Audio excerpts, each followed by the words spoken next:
Nesse módulo, nós vamos ver um pouco sobre a configuração de rotas dinâmicas entre múltiplas redes. Os conhecimentos prévios necessários estão listados, as referências e informações importantes. O mais importante nesse curso é que você saiba razoavelmente bem sobre o pacote Quagga, que é um pacote de roteamento, que vem com diversas ferramentas de roteamento, e também sobre o protocolo RIP, que é o protocolo Routing Information Protocol, que é baseado em vetores de distância. É um assunto geralmente abordado em redes de computadores. Aqui embaixo tem uma referência tanto para o pacote Quagga quanto para o RIP, tá? Quanto para o protocolo de roteamento RIP. Bem, vamos lá. A primeira coisa que eu preciso fazer, eu já tenho 4 máquinas virtuais configuradas no VirtualBox. Eu vou pegar essa máquina roteador 1 e vou colocá-la na rede NAT. Quando eu coloco na rede NAT, significa o seguinte: quando o meu VirtualBox bootar, ele vai ser capaz de permitir que a minha máquina virtual use a rede que minha máquina hospedeira já tem disponível. Quer dizer, então, como eu tenho acesso à internet na máquina hospedeira, a máquina virtual também vai ter acesso à internet. Por que isso é importante? Porque eu preciso instalar o pacote Quagga. E para instalar o pacote Quagga, eu vou acabar baixando o pacote da internet. Então vamos lá. A máquina está bootando, bootou. Eu vou logar como usuário teste senha 12345678. Legal. Vou abrir um terminal. Dentro desse terminal eu vou me transformar em usuário root, que a senha também é 12345678.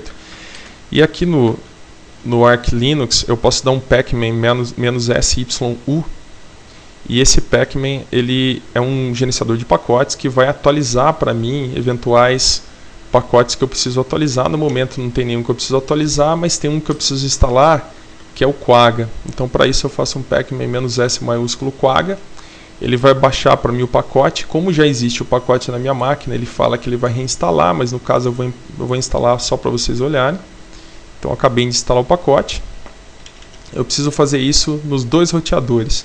Então eu fiz já no roteador 1, que é onde meu mouse está mostrando aqui, que é o roteador 1. E eu preciso fazer isso no roteador 2. Depois que eu fiz isso, eu posso desligar a máquina virtual. E eu preciso voltar a rede para a rede Internal Network. Por que eu volto para a Internal Network? Porque essa rede Internal Network no VirtualBox, ela permite que eu faça a configuração manual da rede. Então, olha, eu vou em Network, Internal Network, tá? Settings, Network, Internal Network, escolho Internal Network, dou um OK, e todos os outros já estão configurados dessa maneira. Ó. Vou em Settings, Network, Internal Network, OK, e os computadores também estão organizados dessa maneira, assim como a gente viu no módulo anterior. Então olha só, Network, Internal Network e assim sucessivamente. Tudo bem. Agora eu vou mostrar um pouco mais para vocês sobre o pacote Quagga. Então vou abrir um browser aqui primeiramente e vou entrar em quagga.net,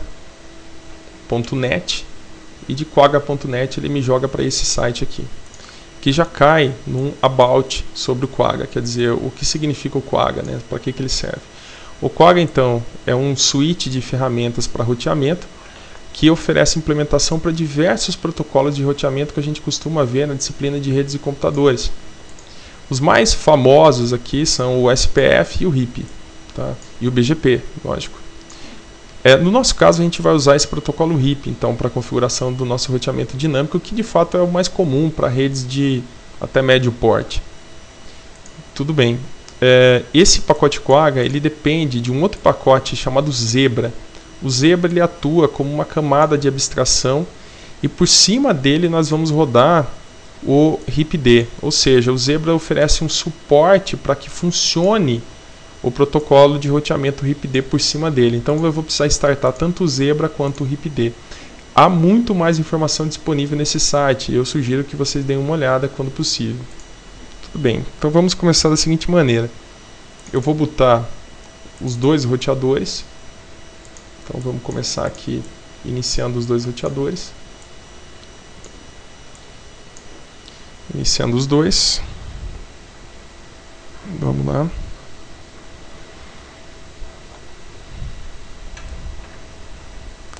Logo após eles iniciarem, eu preciso configurar o Zebra e configurar o HipD para que eles possam funcionar, para que ambos possam funcionar. Eu vou fazer toda a configuração manual e no final eu mostro que arquivo que vocês podem atualizar para que quando os roteadores rebootarem, essas configurações permaneçam, elas não fiquem voláteis, né? Que a priori a configuração que eu faço manual ela é volátil, quando o roteador boota ele perde as informações. Então eu botei o primeiro roteador, botei o segundo roteador, vamos logar nos dois. Logando no segundo.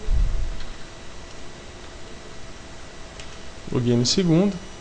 Pronto. Abri um terminal no primeiro, abri um terminal no segundo. Vou entrar como root no primeiro. Vou entrar como root no segundo. Basicamente o que eu preciso fazer tanto no primeiro quanto no segundo é o seguinte, vou colocar o primeiro aqui um pouco para baixo, o primeiro roteador. Existe um diretório chamado user share doc quagga examples, e dentro do examples tem arquivos de configuração de exemplo, tanto do Zebra, olha só, quanto do HipD. Então eu vou copiar esse arquivo para dentro do etc quagga. Só que eu vou mudar o nome dele. O nome dele vai ser zebra.conf apenas. Esse do Zebra. E o seguinte vai ser o arquivo de configuração do HipD. Então eu vou alterar aqui para hipd.conf sample. Então ele é um exemplo. E eu vou copiar ele também para o etc quagga, com o nome de hipd.conf. O que eu vou fazer agora? Eu vou fazer a mesma coisa no outro computador. Então eu vou copiar do user share doc quagga examples, vou copiar tanto o Zebra e colocar lá no etc quagga com o nome de zebra.conf, quanto copiar o outro arquivo que é o arquivo do HipD, arquivo de configuração de exemplo do HipD. Vamos lá, HipD, copio aqui com o nome de hipd.conf. Legal. O que eu faço agora?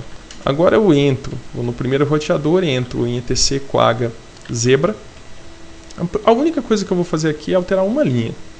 Eu vou entrar nesse arquivo, vou descer um pouquinho e logo aqui eu vou escrever interface ETH0. O que eu estou fazendo? Eu estou dando suporte ao Zebra para ele rodar sobre a interface ETH0, que é a minha interface física, que é a interface que eu vou ter conexão entre os dois roteadores.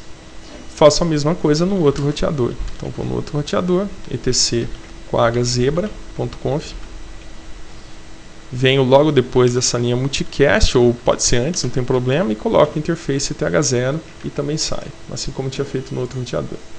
O que eu faço no primeiro roteador agora? Volto no etc quagga hipd.conf, e aqui a única coisa que eu vou falar é qual rede que eu quero habilitar o roteamento dinâmico. Para isso, eu vou utilizar a rede 11.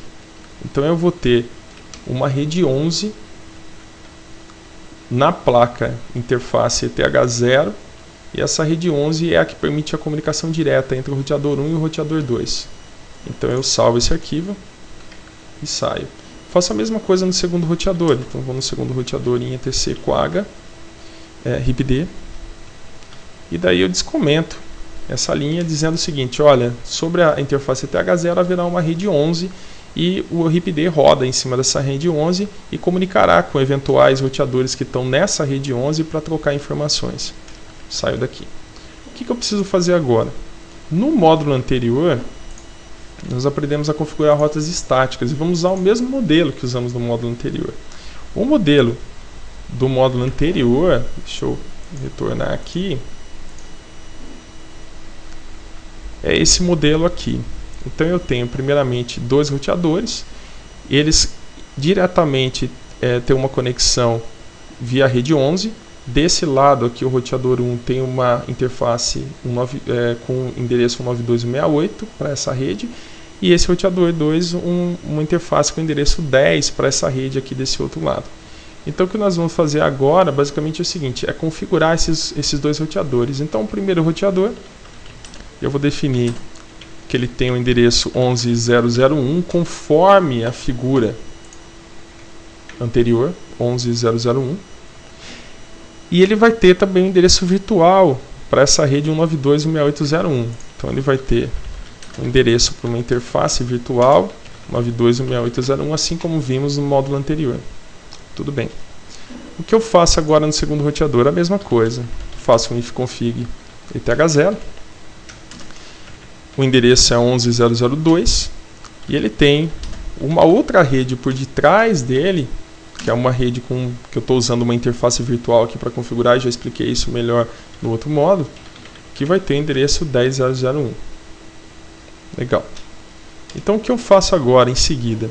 Eu já tenho o primeiro roteador com 2 redes, o segundo roteador com as outras 2 redes, e agora eu ativo o roteamento, eu ativo o encaminhamento de pacotes entre uma dessas interfaces e a outra através desse eco dentro desse arquivo. Esse arquivo simplesmente o que ele faz é controlar o forward de pacotes de uma interface para outra interface de rede dentro do mesmo roteador. Então ele é capaz de pegar um pacote de uma interface de rede e encaminhar para outra e vice-versa a partir do momento que eu coloco um true aqui, que seria o 1, dentro desse arquivo ipforward. Eu tenho que fazer a mesma coisa no outro roteador. Então vou lá e faço. A única coisa que eu preciso fazer agora é startar o Zebra. Aliás, antes disso é interessante olhar a tabela de roteamento. Nós vamos dar uma olhada na tabela de roteamento dos 2 roteadores. Como esse primeiro roteador tem endereço da rede 11 e 92, aparece 2 entradas na tabela de roteamento para essas 2 redes. Como esse segundo roteador tem endereços 11 da rede 11 e rede 10, aparecem 2 entradas aqui na tabela de roteamento para a rede 10 e para a rede 11, o que faz sentido. Quando eu ativo o Zebra agora e logo em seguida ativo o RIPD e faço a mesma coisa no outro, então o Zebra com "-d" para ele rodar como daemon, rodar em background, e um RIP "-d" para ativar o RIPD. O que vai acontecer agora? Essas tabelas de roteamento vão ser alteradas. Então para mostrar isso eu vou limpar as 2 telas e vou dar um route-d agora, um route-n para vocês darem uma olhada na tabela de roteamento. Reparem que a tabela de roteamento mudou. Eu tenho agora, além das 2 redes que esse roteador 2 já tinha acesso, agora ele percebe que existe uma rede 192 por detrás de um roteador, um outro roteador que tem endereço 11.0.0.1. Olha que interessante o roteador 1. Ele tem as 2 redes, 2 entradas na tabela de roteamento para as redes que ele já tinha, e ele nota, ele nota aqui que está a entrada adicional. Essas 2 entradas são das redes que ele já tinha, e essa entrada da rede 10, ele nota que existe uma rede 10 por detrás do roteador 11.0.0.2, que é esse roteador 2. Então o que acontece agora? Eu consegui atualizar as tabelas de roteamento. Se eu por exemplo, startar 2 outros computadores, um computador A e um computador B, vou até minimizar isso.